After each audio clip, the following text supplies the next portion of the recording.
Good evening, ladies and gentlemen, and welcome to NOLA Theater Talk. My name is Alan Smason, and again, glad to be here on a beautiful Friday night, the last remaining days of Passover for those of us in the Jewish faith, and for those of you who are following the Christian faith.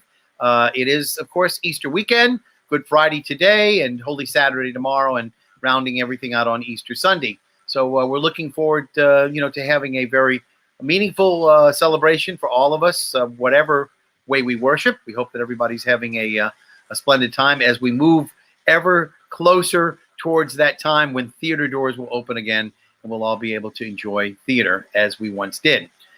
So tonight we are actually going to be talking about a show that will be available for all of us to enjoy, and will be not virtual. It will be a in your face, if you will, production. But the faces will be covered, and the faces, of course, will, not be doing anything to spread anything. They'll actually be socially distanced, and there'll be masks that will be on that will allow you to enjoy the performances, but not necessarily to be fearful of any spread of any contagion. And we're going to be talking again about the show that's coming up that will be at Rivertown Theaters for Performing Arts this coming weekend. And again, that show, which everybody seems to know, I guess, because it's been done so many times before, is Nunsense. And it's a wonderful musical, usually done in a smaller setting. But this one's going to be done at Rivertown. I guess they're up to, maybe about 50% capacity. We'll find out when we start to talk to our players. But Nunsense is a play about the Little Sisters of Hoboken, and we'll talk about why they have to put on a benefit show, and the reasons that's been forced upon them, and all of the other details. But I should tell you that it's a musical comedy, and if you haven't seen it, it is well worth your time. There are a lot of aspects to it dealing with Catholic faith and practice, but you don't have to be Catholic to enjoy it. It's universal in that way. Again, those of you who are watching the show tonight may be watching NOLA Theater Talk on the NOLA Theater Folk Facebook group. Again, you can see it there as well. We have the theatercriticism.com Facebook page, and my own YouTube channel. Look up my name, or look up the account that it used to be under, and there you go. You'll be able to see all of that. I would also hasten to point out that if you are interested in leaving a comment or a question tonight, you can do so. But we ask that you go to the site that we have, which is https://streamyard.com/Facebook. And that will give Facebook and StreamYard the ability to essentially allow each other to post items as a third party. StreamYard is allowed to do that, and that way you can leave your comments, etc. So let's get into it. We're going to first talk to one of the members of the cast, and we have 3 total tonight, so we should have a lot of fun. Let me first off throw up the Rivertown logo in the upper right-hand corner. You can see it above me now, and the Rivertown Theaters for Performing Arts, the artistic directors of which are Kelly Fushi and Gary Rucker. They have also been known as Theater 13 years ago when they founded their organization. They are the artistic directors, and Gary Rucker is going to be the director of this particular production. Kelly, of course, is still running aspects of doing operations, but she's not directing this show. She has directed shows in the past. We'll talk about one of those shows that she directed as well a little bit later on. So again, Rivertown doing this. They're going to be producing this starting up.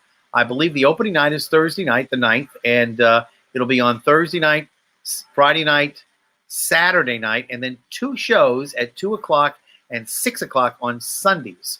Again, not this week, but starting up on this Thursday. So not this Sunday, but the following Thursday, Friday, Saturday, Sunday, and then it'll repeat again the following week, but I don't know if they'll have a Thursday performance. It really depends on how well they sell, and I'll find out about that a little bit later. So let's get into it. I'd like to have, first of all, to invite our first guest tonight. And the reason that we're actually doing the show is that I, in my guise as an editor for the Crescent City Jewish News, I discovered that Nunsense was being done, and then I found out that one of the members of the cast was indeed this particular person who's about to come on board, and she has quite a story to tell. And I think everybody should enjoy her presence now. I'm going to bring her into the room. Jordan Lawrence. And hello. Jordan, we're glad to have you. And there you are. You are Sister Amnesia, and Yes. And you are going to be dealing with some of the more zany aspects of the show. But Yes. let me just first of all let everybody know that you have been a member of the Jewish community here in New Orleans for some time. You were involved while you were a student at Tulane, and you hail from what area? I'm originally from New Jersey, Bergen County, so a pretty Jewish area up north, close to New York City. And you came to Tulane. I guess you were attracted to Tulane because of the high concentration of Jewish students that are here. That was one aspect of it. Another aspect, I majored in musical theater, and I wanted to attend a program that I was able to double major. So I got a BFA musical theater at Tulane, but I was also able to focus on other studies that I was interested in. And one of the things that you mentioned to me in the course of the interview was that even though you were specializing, if you will, that you were majoring in musical theater, you didn't have a lot of opportunities to do a lot of shows, did you? No, it's so at Tulane, I love Tulane, but the musical theater department, or the musical theater major, is in the music department. So I have so much I know about music theory and music history. I took so many classes with that, with ear training and analyzing symphonies, all these different things. But for some reason, there weren't that many opportunities to perform in shows. And actually, within the past couple of years, there's a musical theater group that's starting to do student-run shows. So there are more opportunities for students to be able to perform. But in my time there, I only did 4 shows. That's not a lot for somebody who's a musical theater major. Yeah. Right.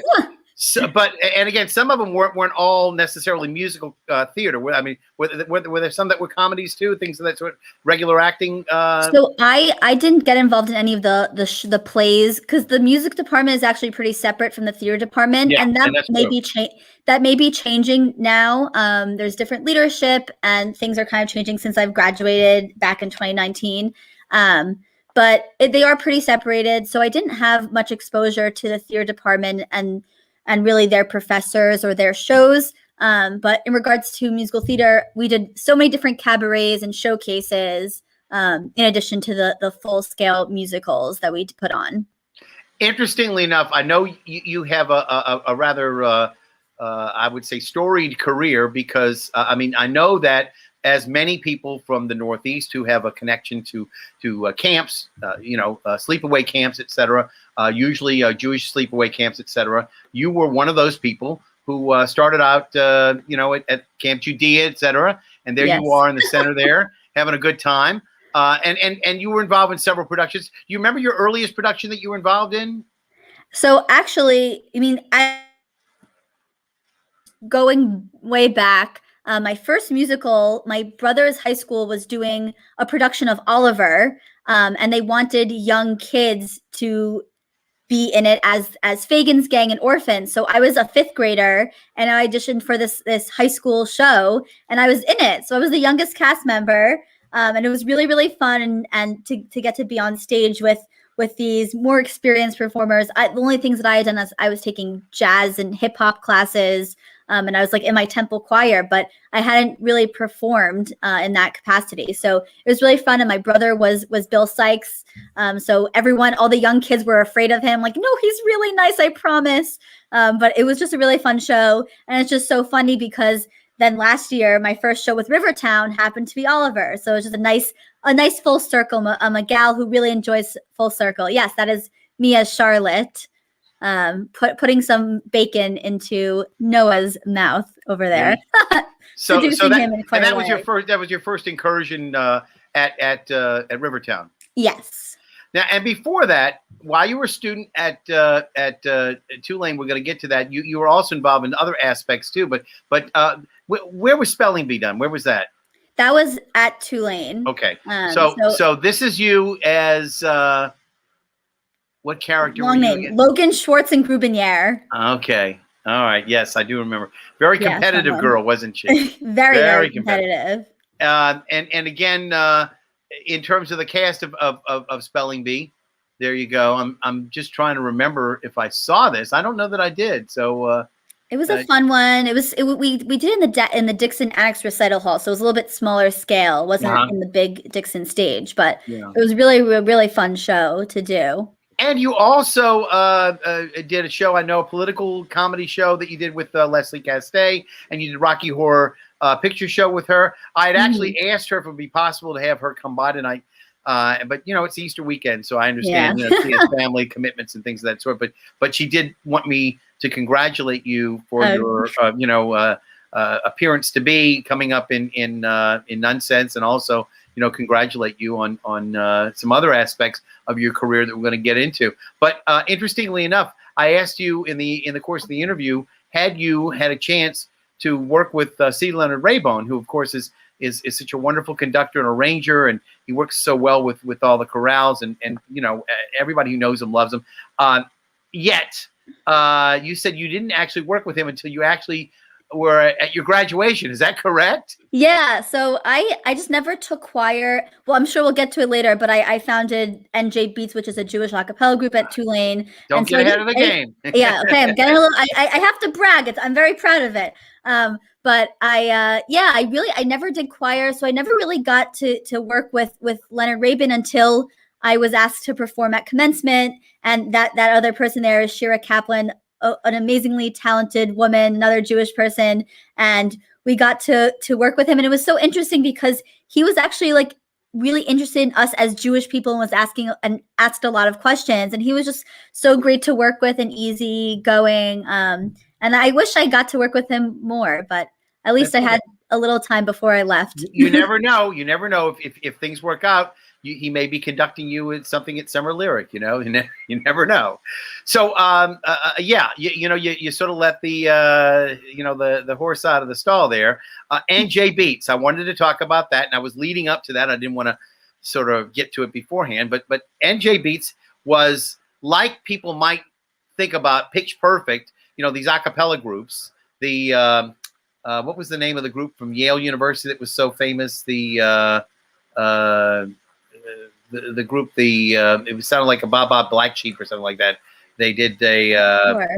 You don't remember. I don't remember either. But anyway, there were all these groups that used to be so famous on campuses, but mostly, at campuses like Yale, old school, that they would do a cappella work, and it was never anything like Pitch Perfect. But you did, an amalgam, if you will, of hip hop and all kinds of new a cappella types of approaches to Jewish music, and you got a bunch of your people who you knew through, I guess, Hillel and Tulane, all actively engaged, and you went out to different places, including Beth Israel, my own synagogue, and elsewhere, and you all did NJ Beats, and you all were very popular. I mean, it was, and how many people were in that? It was about what, 12 or? It's a little, it ranged each year. It was probably like between 14 and 16 or 17 each year. Yeah, even bigger. Yeah. Yeah. Well, that's fantastic though. So, and you were responsible for that. So that was, great, and again, leads me into the situation. You were a teacher, you taught at JCC, and then all of a sudden a job offer came up. And those of you who were at Gates of Prayer knew the cantorial soloist there was Tori May. She had been involved in productions as a younger lady, been involved singing, etc., and being involved with musical. But when she became the cantorial soloist over there, she sort of downplayed her aspect, but she still was singing a number of those things for some of the galas that they would do when they would honor her. They would acknowledge the fact that she's very talented. and you're sort of now in an awkward situation in the sense that they have hired a new cantorio soloist at Gates of Prayer. And who is that? It's me. So you have followed in Tori's illustrious footsteps, but they are actually really encouraging you to go out into the community and engage in that way, which I think is wonderful. Although you have to, I guess, make choices between, can I get out of missing a very important service that is for the benefit of my synagogue in order to do this, to be out in the general community. So you have to, I guess, balance it all and see how that works out. But the fact that you're able to do it, and the fact that they're not sort of putting a brake on you and saying no, you can't, and you can't mix the two, that you can't allow one aspect of your Yiddishkeit, as it were, to involve itself with the outside world, that they are allowing you to do that. That's fantastic. So that's one of the things that I think is very unusual, that we have a cantorial soloist who is about to don the habit of a nun and nunsense. Yes. That's what we have. So let's go ahead and bring in your other castmates, and in no particular order, let's bring in the Mother Abbess, who we have tonight, and that's going to be Laurie Reinagel. Yes. Laurie, welcome to the show. Again, we appreciate your being here, and you are the Reverend Mother. You are responsible for all of this nonsense, as it were, and and you're probably the most rigid of all of the sisters, the Little Sisters of Hoboken, right? Yes, the Little Sisters of Hoboken. I take it pretty seriously. So let me ask you, what are some of the other things that you had done prior to this that we know? Were you in Oliver as well? I was in Oliver. In fact, I was Jordan's mom. So I was Mrs. Sowerberry. And so we had a lot of fun working together. So I'm just thrilled to be doing another show with Jordan. And I was in the ensemble of 9 to 5 before that. And then I actually just finished up Descendants at Rivertown as well. So Now, I don't normally go to many of the children's shows. Descendants I'd never heard of it before, because that tells you how long I've been out of Disney. I mean, if you wanted to ask me about classic Disney, I could tell you about the Fox and the Hound, and Cinderella and Snow White and all that stuff. But the Descendants, I have no idea what you're talking about. I had to ask Jordan what that was about too. So I appreciate you all keep me young in that regard. But I want to bring in your other castmate Chelsea in just a second. But again, just again to reiterate, if anybody has a comment or has a question about what's going on, please feel free to do so. Leave your questions on any of the sites, but try to go to StreamYard.com/Facebook to allow your name to show up so we know it's you. So many times I get to see people whose names are not showing up through the feed. It shows up as Facebook user or something along those lines, and we know who it is afterwards, after the fact. So it's nice to know sometimes who's watching and who's participating. So without any further ado, let me bring in Chelsea Gidden. Chelsea is Sister Robert Ann, and Chelsea, where have we seen you before? Sure. So this is my Rivertown debut, which is very exciting. Years ago, I did summer lyric out at Tulane. I'm actually from Baton Rouge. Went to school in Ohio and then moved up to New York. So I've done several off-Broadway shows and then the first national tour of Nice Work If You Can Get It. Very nice. And I never got to see that on Broadway. It was with Matthew Broderick and Kelly O'Hara and a slew of other really talented people. May I ask who was in your tour? Anybody I know, or besides you? I don't think so. Besides me, yes. Yes. No, but it was the original choreography. Kathleen Marshall came in and worked with us, directed the show, and then we put that thing all around the U.S. That's fantastic. And you did mention you're from Baton Rouge originally, or is that where you live now? I'm from Baton Rouge. I do live in Baton Rouge now, but I'm I like to call it bistatal because it's not bicoastal, but I have some lovely friends who live in New Orleans and have a guest suite that have allowed me to crash their pad pretty much. Very nice. Now it's been several weeks in a row. I used to go back and forth on Mondays and Fridays, but now we're in the thick of things. So I'm pretty much here. No. Well, we have our cast members now for Nunsense. So let me go ahead and put up the banner there. That's got everybody. Who are we missing? We're missing Carrie Black, who's in the center there, right? Is that correct? Well, Am I that's me correct? in the center. No, you're in the center. On the right. I'm sorry, Carrie's on the right. Yes. And who do we have that is also missing that wasn't able to make it? Christina Early. She's the second from the left, and Yes. she's playing Sister Hubert. Okay, so again, we have 3/5 of the cast with us tonight, and again, I would tell you that you can see the little brand there of Nunsense in the logo there, but that's in case you're wondering. There you got everybody who's in there depicted. Yes. I'm not quite sure. So I figured this out the other day, or I was thinking, I don't know this. Yeah. So the leftmost is Reverend Mother, right? And then you have Robert Ann, which is me, with that terrible nose and her open mouth. Then you have Leo in the middle. She's doing ballet. Sister Hubert. And then Amnesia's on the side because she's like looking around. She's like, what? Yeah. Yes. Makes sense. Where am I? Yeah.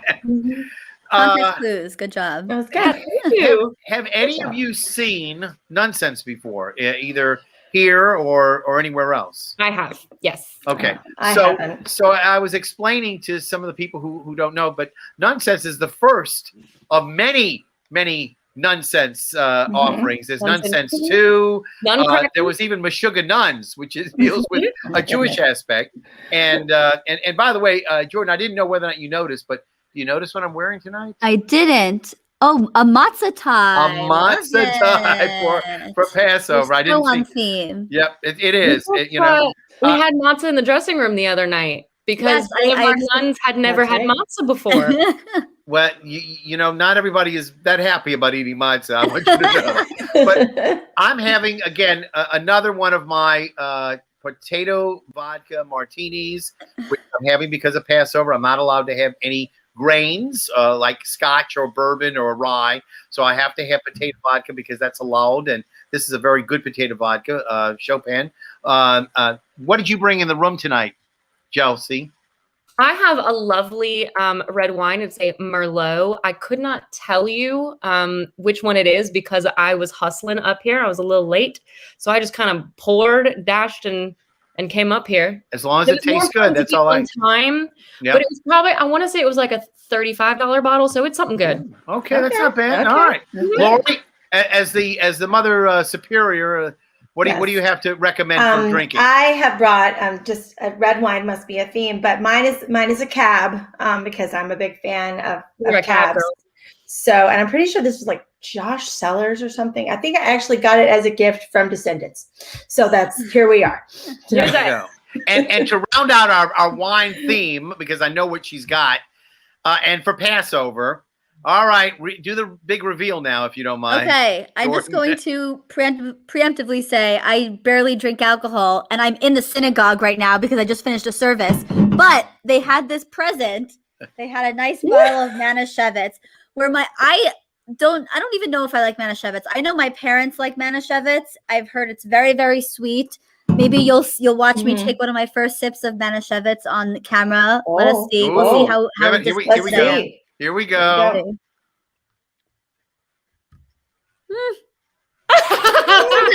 It's sweet.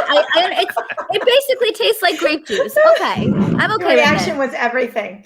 You know what? Larry David. It was like, I told our music director that we should do like a communion every night before the show. We should have like a little bit of wine and like a Ritz cracker to have like pre-show ritual.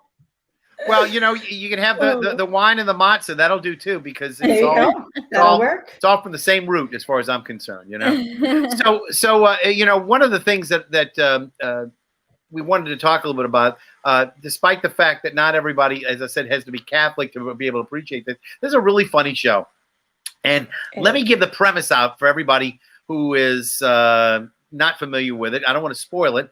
But I think, you know, the premise is, why would the nuns have to be putting on a benefit show? Why are they trying to raise money? Because what's the reason? And apparently they had an overzealous or perhaps an inept cook on staff, and she didn't exactly feed the multitudes the way that she was supposed to. And she ended up doing a terrible deed, right?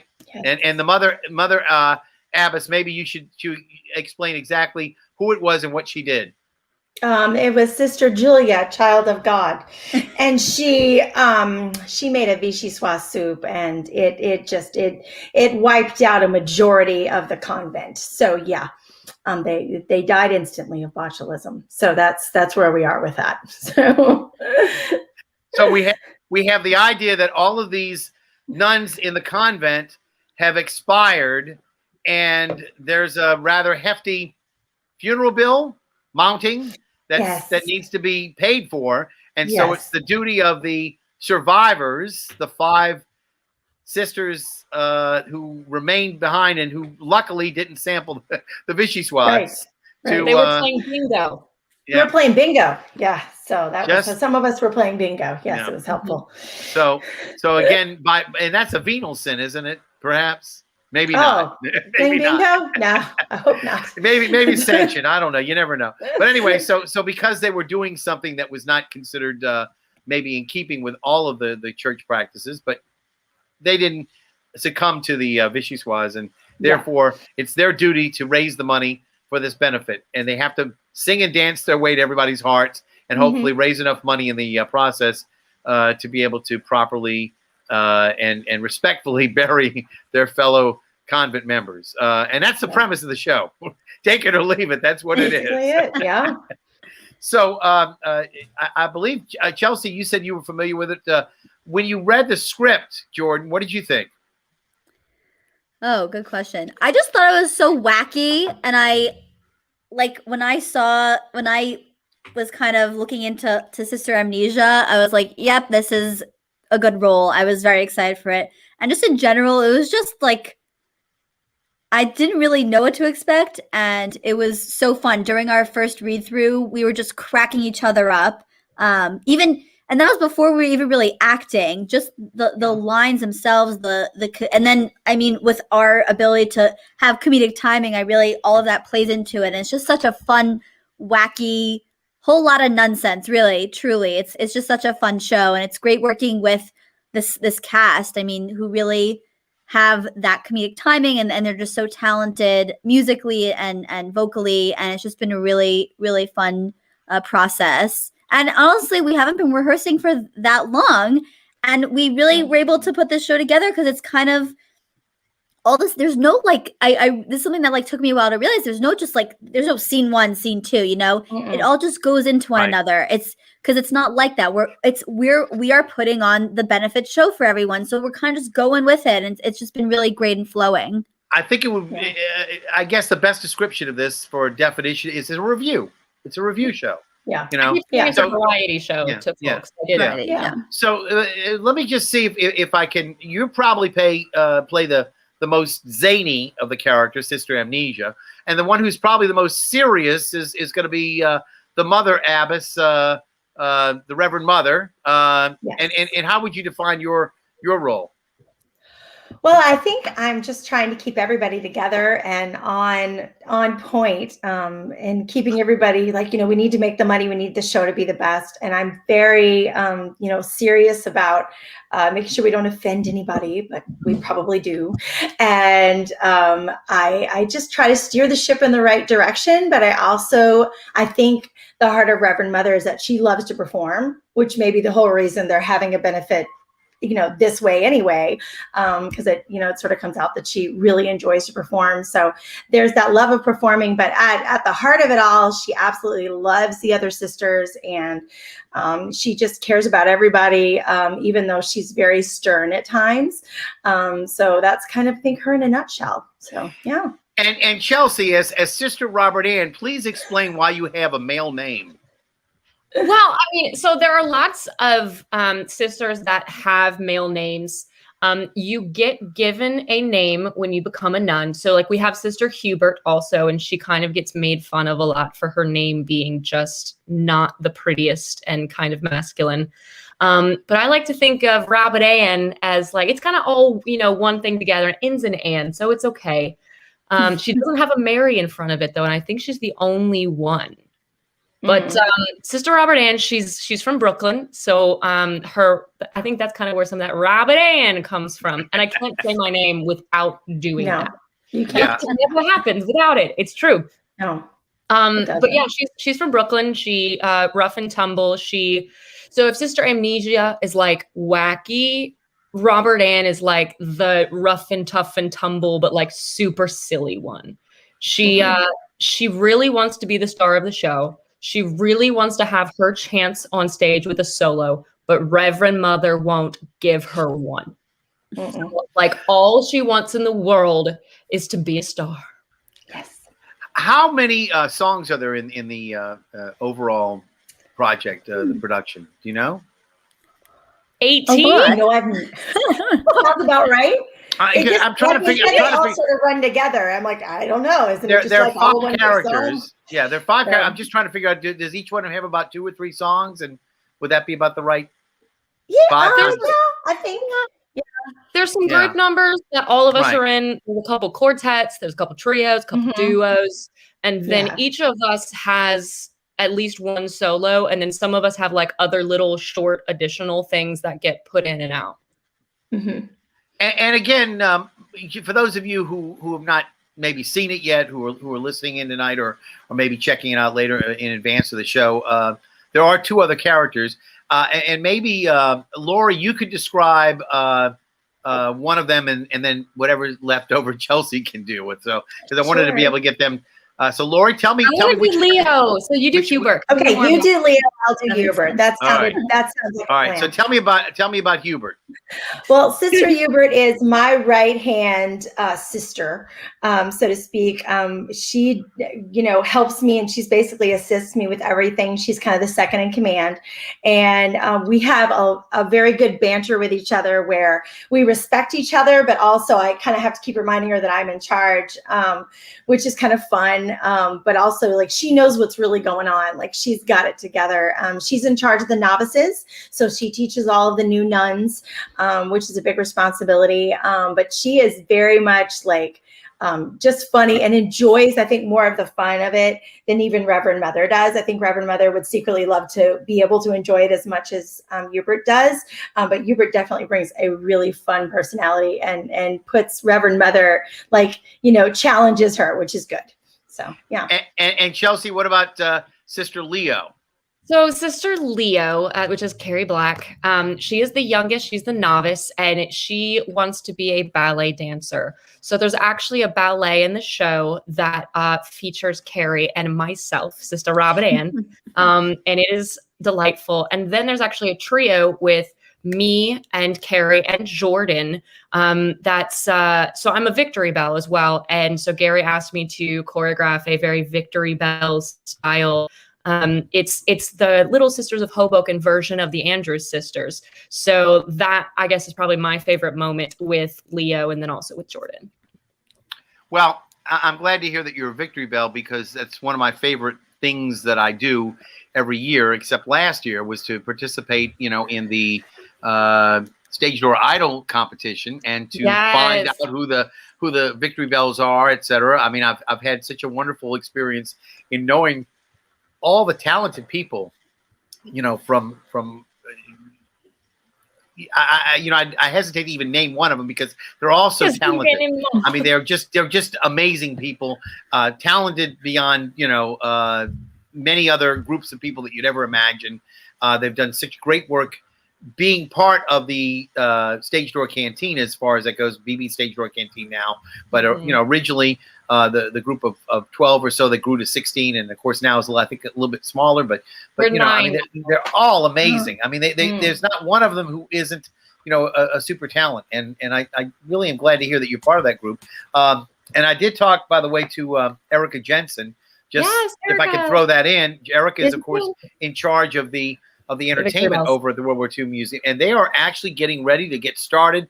They're going to have a show with Elizabeth Pierce showing up about rum and World War II, and I think it's a $50 charge. Look it up on National World War II Museum.org or whatever it is that you have to look it up, but I'm sure you'll find it. And our wonderful pianist Tom is going to be doing a piano show. So the rules over there right now, because that would be Tom Hook. Yes, of course, Tom Hook. Yeah. The way the theater's set up over there, they are not allowed to have indoor singing. So we can't do a Victory Bells show yet, unfortunately. But Tom Hook is going to be doing his own show. And then there's going to be a couple other shows. I mean, one you mentioned, but a couple others that are going to be monologue based. Right. So those will be completely safe. And then Victory Bells, we will be doing outdoor gigs, which, has been safe. We have been doing one-offs of those over the last couple months. And hopefully we're thinking by the summer, if everyone does their part and keeps being safe and gets vaccinated, we will be able to come back to the canteen and have our lovely show. Well, I talked to Erica and I said, stage door idle, we need to do it outdoors if necessary to get this thing done, because the problem is they don't have enough air conditioning circulation going on indoors where they are. I would like to consider them landlocked, because basically they have no outdoor egress. They're all indoors wherever you go. The Stage Door Idle Canteen or Stage Door Canteen is BB Stage Door Canteen, doesn't have a door or window that opens up to the outside. It's all and so they have to have a certain amount of HVAC, whatever that might be. They have to have a certain amount of volume of air that's displaced, that's moved around in order for people to be singing indoors, and they don't have it. And for them to put that in would be very costly, and I would even say prohibitive. So, especially now where they can't put enough people in to justify the cost. So, they just have to do what they can to wait it out, and hopefully, like you said, it'll be soon. They're going to have the Hedy Lamarr show, right? That is going to be coming up as well with Heather. I did an interview with her, and I hope to have her back on. We'll talk about her amazing show that she does about Hedy Lamarr, but unfortunately, it's been postponed about 2 or 3 times now, and I'm anxious to see it. I've been promoting it for almost a year now, and it's coming. Well, it will be here soon. And Hannah Rashal's show, We'll Meet Again, that was absolutely extraordinary. Got cut off, I believe, after 1 weekend. I actually was lucky enough to see the final show. I'm hoping that we are able to bring her show back. It actually closed the same night that Peter and the Starcatcher closed at Rivertown, which Gary was actually in. So that was sort of a heartbreaking evening for all of us across New Orleans, but all of us across the country, I think. Right. That was about the time that everybody started realizing how serious this was, and that theater had to be halted for a while. So actually that evening, a lot of us kind of congregated and were like, let's mourn this sort of together. Over whiskey, over wine, over all of those things. Yep. Martinis included. Yep. There you go. Let's get back to maybe the process that was involved here. You all, I assume, auditioned for this particular piece? Actually, because auditioning was not safe at the time, Gary did reach out to us. At the time, it was not going to be safe to have folks come and sing and expose that many people. So when they decided they wanted to do a show and they chose something so small, Gary reached out to us to see if we would be comfortable with rehearsing with masks, with being very safe with each other. But auditioning just wasn't a safe thing to do at the time. Okay, so he knew about you from previous work with Oliver. Laurie, you had worked with as well. Chelsea, had you worked at Rivertown as well?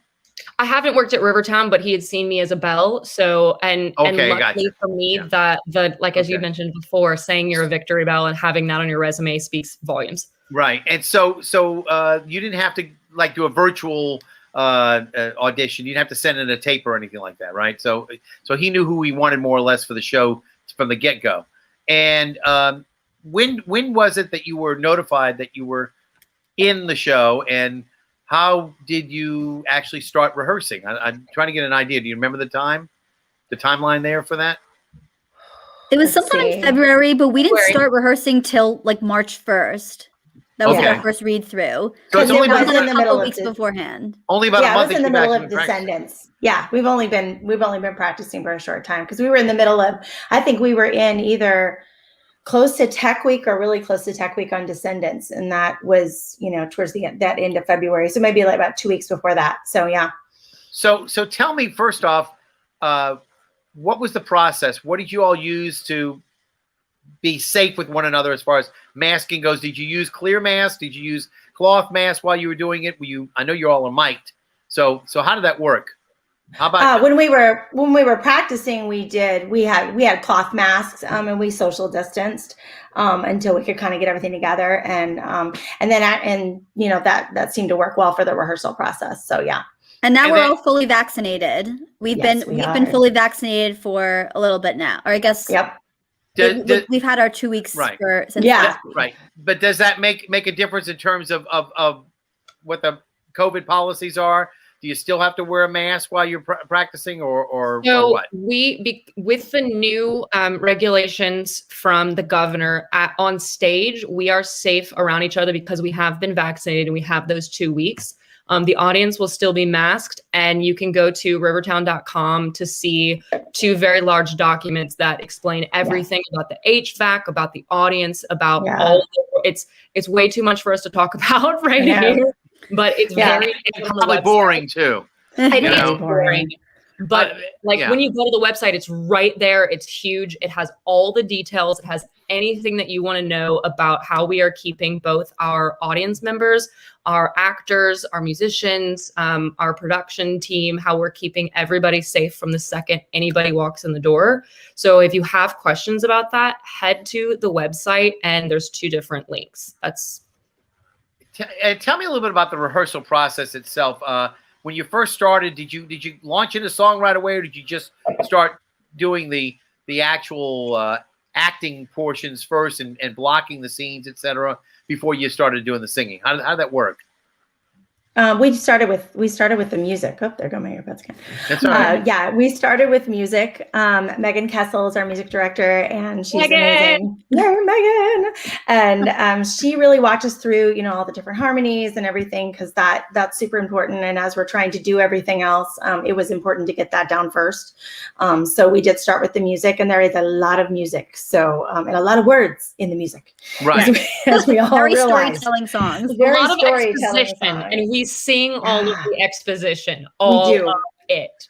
Does Meg have an opportunity to add, to lengthen, or to change the number of seconds or so in between breaths and things of that sort, so that if you're having trouble holding a note or something like that, or that you need to sustain a note, that you can extend it out? None of us have trouble holding our notes. Yeah. All right. We are some belters. As my earbud fell down. Talented group of 5 women. Yeah. All right. So in other words, suppose you're able to hold an F like a long time, and you want to be able to hold it. Can she sustain those notes to accompany your voice? I think there's ways to do that, but we're pretty much sticking to the script and to how it's written, because we do respect the way that Dan Goggins set it up to be. We do have a few moments where we have created our own things in the middle of the music, which you have to come see the show to experience. So there will be some unique things different to the soundtrack if you've listened to the soundtrack. But otherwise, we found it's not necessary to really manipulate too much, because the material's great and all of us are familiar with it now and well executing. So yeah, there you go. So in terms of the way the process went through, was this a typical process for most of you, or was it a little different because of COVID? I mean, in other words, what was affected by being in the middle of the pandemic, rehearsing for a show? I think for us, probably the hardest thing for me is, and we also ran into this with Descendants, was like, having face coverage and trying to dance at the same time was definitely, but you kind of get used to it. And to be honest, it feels so good to be back on the stage again that you sort of kind of step up, and if we're professionals, we make it work. And so that was probably the hardest part, but we, you just kind of get through that. And again, the joy of it all just makes it all worth it. So for me, that was, I know it was like, okay, we're dancing around. Wait, there's this on my face. But again, it makes it all the more worth it for me. So tell me a little bit about the staging too. Who did the set design? Steven. Stephen Thurber. Stephen Thurber, yes. And he's incredible. And he's also doing our lighting. He actually came to rehearsal the other day and had so many ideas and had already worked on them. And we were like, this is just we're doing a run. And all of a sudden we had lights and it was we had all these things going on. So. Yeah, it was really great. So and then Anna Berbiglia is our choreographer. So we've got a really incredible production team. Yeah. I know that Shelby Mack had been involved in some of the set designs. I don't know if she did anything for you guys on this production, but I'm not was she involved? Sure. I don't think so. Another Victory Bell, by the way. But she's incredible. I just haven't seen her around. Yeah. Quadruple threat.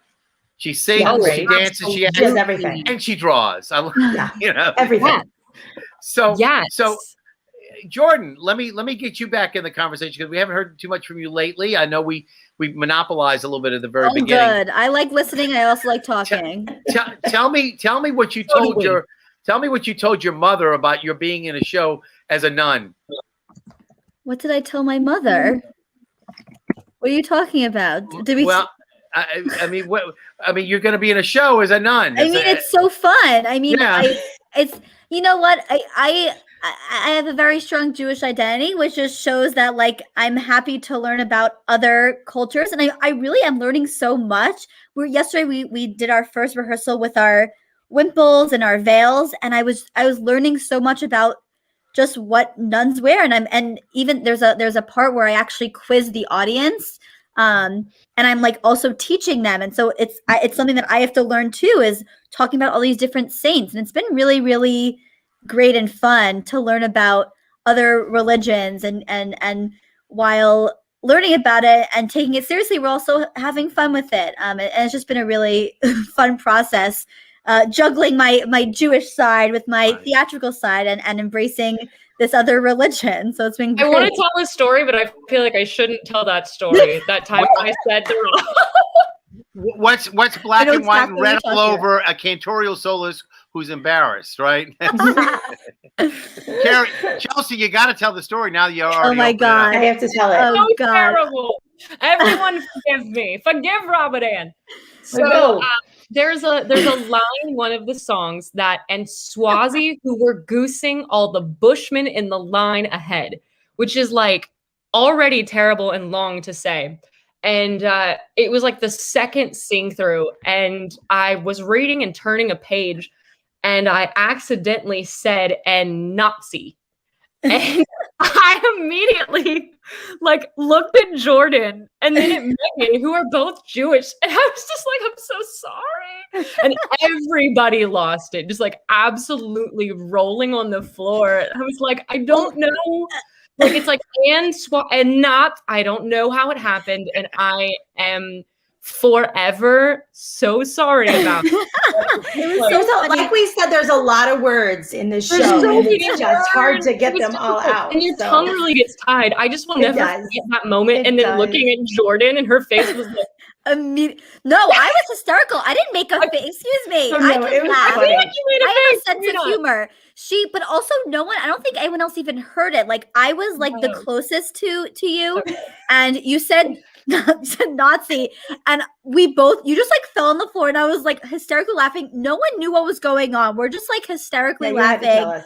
And they're I fell on the floor. I absolutely fell on the floor. It was like not like actually rolling, but like I couldn't believe it. Like I couldn't believe that I had done that. And mea culpa. Oh, that's all right. Yeah, that's all right. That's okay. Now, let me just ask you: how long is the run of the show? Is it 2 weeks, or is it going 3? Because they used to have 3-week show. Potential extension. It's been, so now with the rules changing with the distancing, we are going to be probably opening up some more seats, but we're also hoping that folks will feel more comfortable about coming to the theater with the new regulations. Right. So fingers crossed. They are working like as soon as the governor makes announcements, Kinner and Gary and the fire marshal and everybody are like immediately in contact, making sure that they're still following all of the guidelines. So if we could open up more seats, great. But it really is going to depend how it sells. Yeah. So we're hoping people will feel more comfortable. And that's what will determine if we do another week. I mean, I'm in. Right. And I think everybody else probably, because this show is so fun. Like every it's so much night. fun. It is a fabulous show. And again, I know he's not here tonight. Uncle Wayne Daguerpon has almost made a career of being a director of Nunsense and all the different iterations of the different shows. Mm-hmm. You know, he's not with us tonight, and there's a good reason for that, because technology and Uncle Wayne don't really connect very well. You know, I feel sort of that. like, It's I okay. believe it. you know, I believe right. it. But you know, he's a wonderful person who loves to direct, and I know that he probably has a little in his heart right now saying they're doing Nunsense without me. Oh my God! But that's I think okay. He'd be very proud of Gary. I really do. Like this show can be hard to pull off if you don't assemble the right ladies, which I think Gary did incredibly well. And he's just so in tune with the script, with us, with knowing our personalities. He like whips out jokes like instantly. He peppers things into the script. It's actually mind-blowingly amazing to me what a great director he is. And I'm going to eat my words for saying that. Yeah, it's really a great experience. But it's a really great experience. Yeah. Okay, and again, anybody who's interested in the show that have not actually booked the show yet, Jefferson Parish is where it's all happening. Nothing happening in Orleans Parish right now, but in terms of JPAS, that had several shows that they've been doing. You know, they did Arsenic and Old Lace. They did One Flew Over the Cuckoo's Nest back in November, even back last year before things really started opening up. They did An American Soldier. They've been doing Meemaw shows. Right. They did the Meemaw shows, etc. Yeah, I'm hoping that all of those Jefferson experiences will get to pour over into New Orleans, and people will be able to say, well, you know what, it's about time we get back, because you know the Saints are not in season right now, so we need to be able to do something for entertainment. We need theater. Yeah, we do. Come to Kenna Broadway. Kenna. And you know, once it does happen again, you know, the Sanger will reopen. We'll be able to go back to the Orpheum. You know, I know that we're a lot closer to the end of this thing than the beginning. Although I have to say that I was not necessarily emboldened by the news that came out of the Louisiana survey yesterday.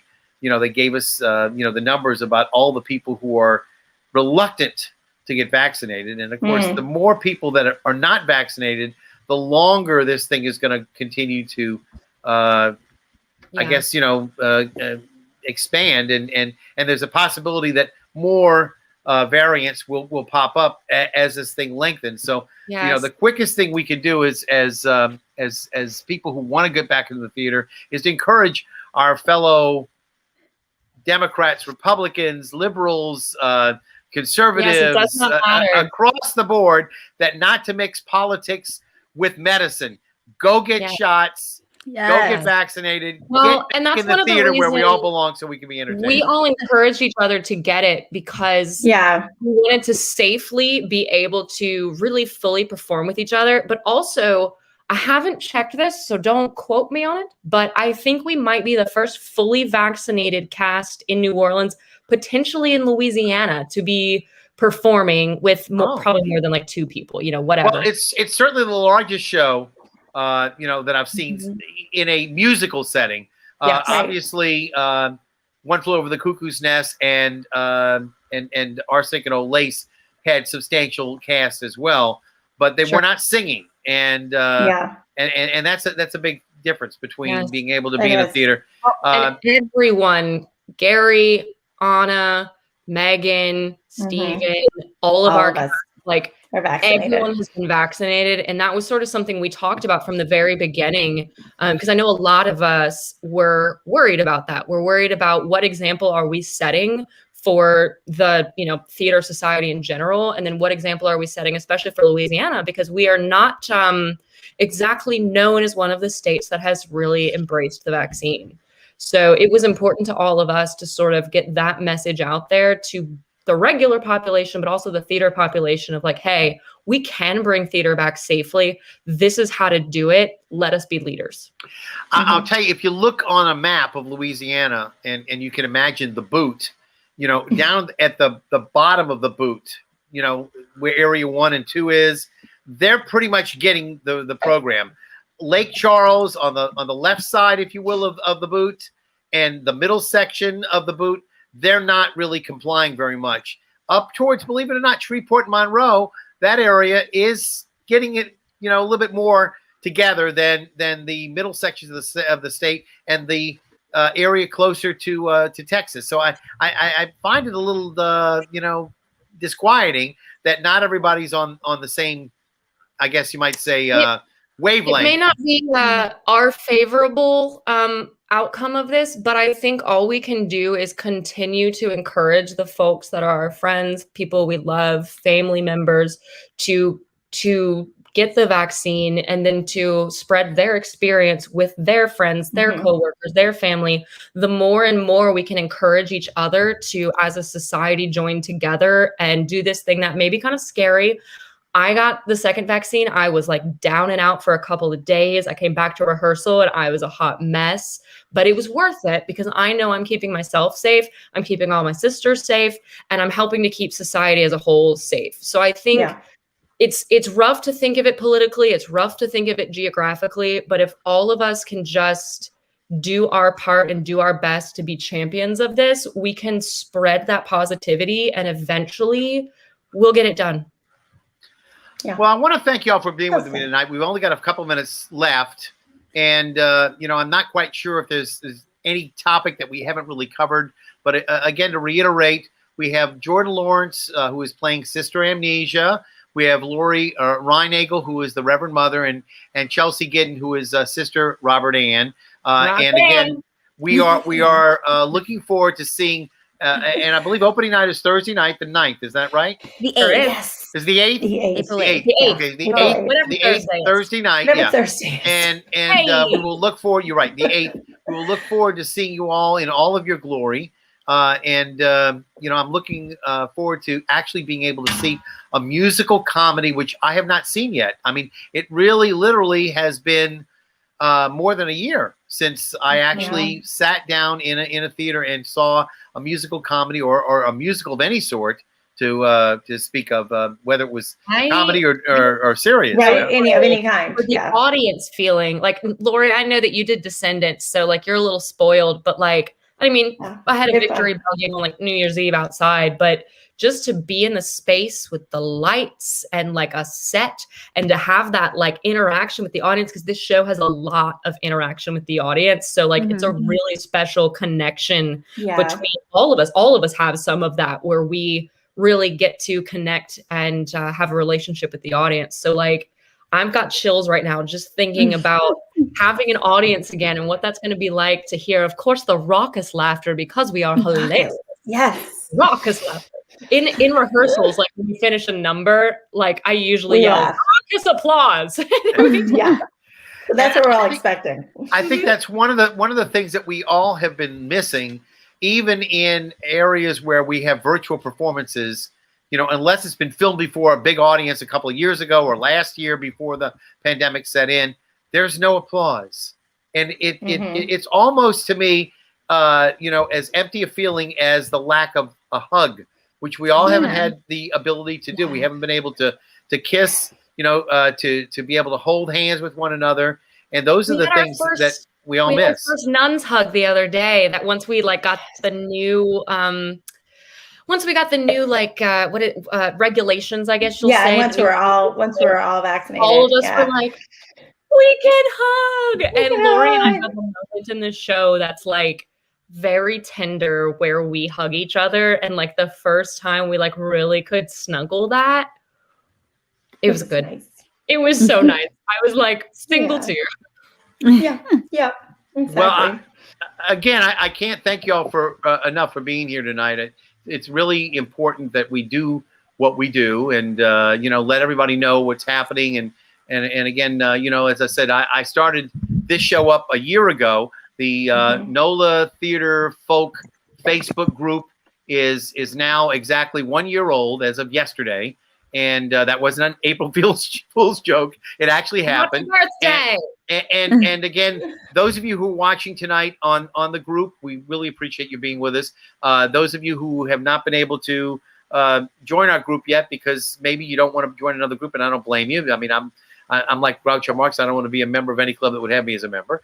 But, you know, the point is that we have a number of opportunities. You can see it on theatercriticism.com's Facebook page. As long as you're a member of Facebook, you can do it. Or if you want to go on YouTube, check us out at the YouTube Music Lovers 169 account. Just look it up on my name as well. And again, tonight we have had Jordan Lawrence, who's Sister Amnesia, Chelsea Glidden, who is Sister Robert Ann, and Laurie Reinagel, the Reverend Mother, who have been with us tonight. And the only thing I can do is I'm gonna take you all out. But as I do so, I want to just let you all know that I have a little song in my heart for you, sisters. Sisters, there were never such devoted sisters. Y'all take care. Have yourself a good night. Happy Easter. Happy Passover. Take care. Stick around. Don't go anywhere. I'll be right back as I say goodnight to everybody. And again, ladies and gentlemen, I want to thank you for being here. And again, the best wishes for a happy holiday weekend. Alan Smason here, wishing you the very best, a joyous time for you and yours as we close out this edition of NOLA Theater Talk. Take care, and I'll see you at the theater.